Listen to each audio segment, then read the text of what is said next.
Hey, yo, that's cash life. So you know it's a hit.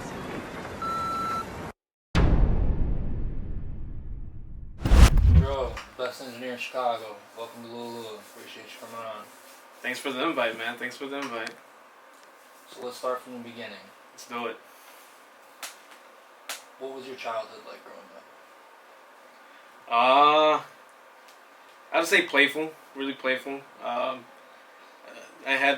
I know I have a structured family, so um, really playful, family oriented. Of course, Mexican, right? So culturally is, it's well rounded. That's why music for me too, helps out. You know what I mean? And what made you want to get into the music industry? Funny story. I had a person in my life in high school that kind of pushed me because I was pursuing nursing at first. I was trying to get into that. I can't see you as a nurse. Yeah. Trust me. After doing a couple courses, I'm like, yeah, let me pivot, right? So yeah, this person in particular pushed me to, find a different path and see what I actually enjoy. You know what I mean? So that's how I literally got started in the music industry. What didn't you like about the nursing classes? Was it something that grossed you out, or? No, I mean it was just just trying to remember a lot of the anatomy and all that. It's not like I couldn't, right? But it's a lot, and plus I'm like this. I was looking at everything and like I said, reviewing a lot of the things. Where I'm like, yeah, this is not for me. I can't.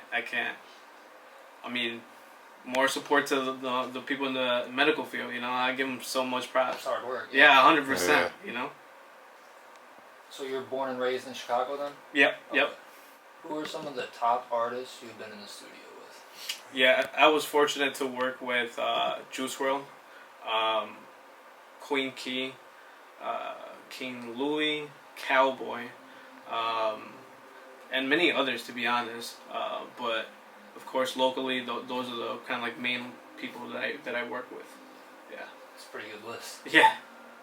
What was it like watching and working with a legend like Juice WRLD?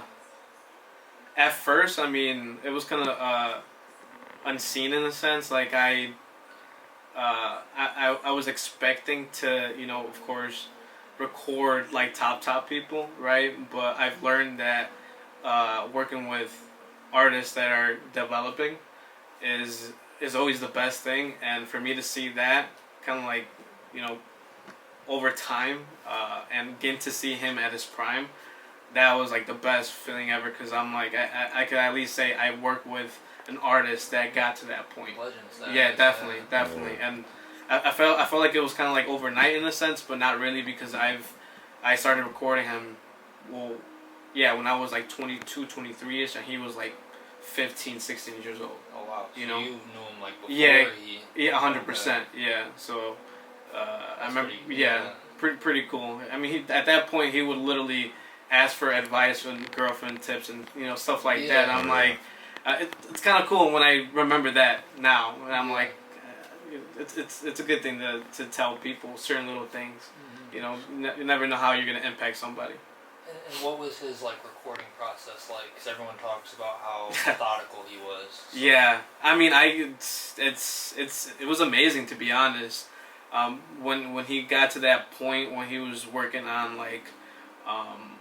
Hollywood Dreams and all these songs, I would watch him and he would just literally freestyle, and I'm he probably just remembered or whatnot, but we would actually freestyle and everything would just line up, and I'm who is this kid? That's crazy.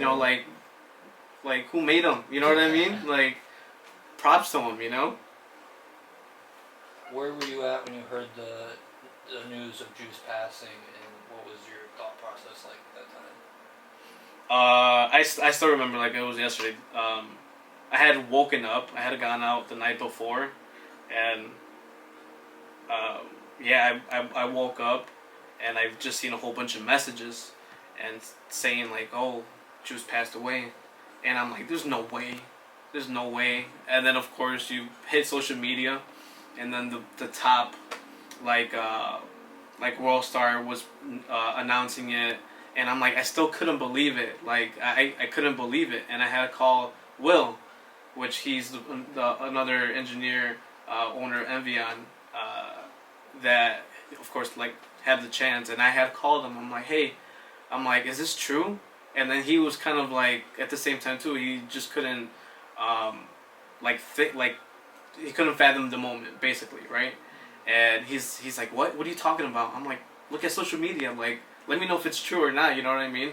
And then, of course, when it was confirmed, like, I literally started just, shed a tear, because it was impactful for us, and I'm like, I would have never thought that would happen, so it was definitely a harsh thing to hear and to feel at that moment, because definitely lost a great artist, and people definitely looked up to him because of his music. Yeah, definitely.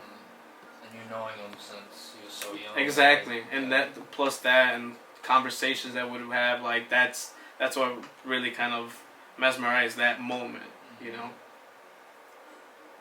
What was the worst studio session you had? You don't have to give a name, just detail the experience. I'm not gonna say, there's bad sessions, because a lot of people are working towards, becoming a good artist, right? But there's times where I do work with difficult, artists, and sometimes you kind of have to translate certain things in a particular way. But it's more so either just being aggressive, or of course, some of them coming from the streets and stuff like that, always bringing guns and you know what I mean. Like when I first started, that was kind of like a thing where it's like I was like I don't want that near me. But I get it after a while. You know what I mean? I totally get it. But I think that and maybe them either getting drunk and stuff like that. You know what I mean? Because I can't really control them in a sense. I could just be like, yo, like either calm down, or like we would have to kind of like cut the session. Yeah. You know what I mean? But got all this expensive equipment. 100%. People don't really think about it. You know what I mean? But what can I do at that point? What's the hardest part about being an engineer and producer? I think at this point I don't see anything really difficult. I think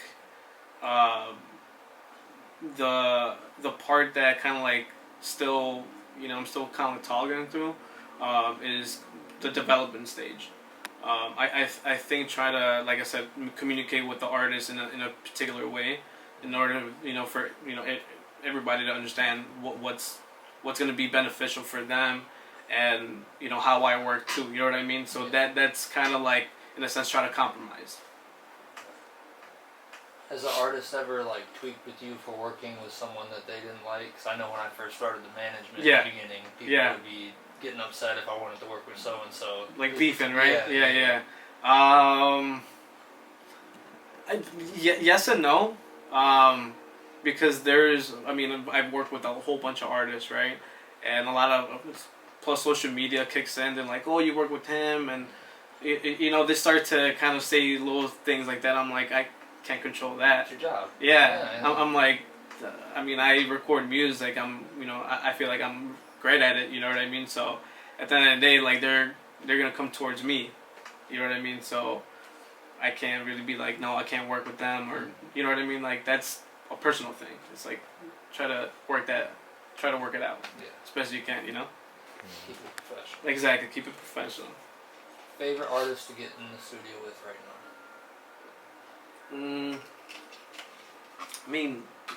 Like I said, I work with a lot of artists. A lot of artists they all bring something different. Mm-hmm. You know what I mean?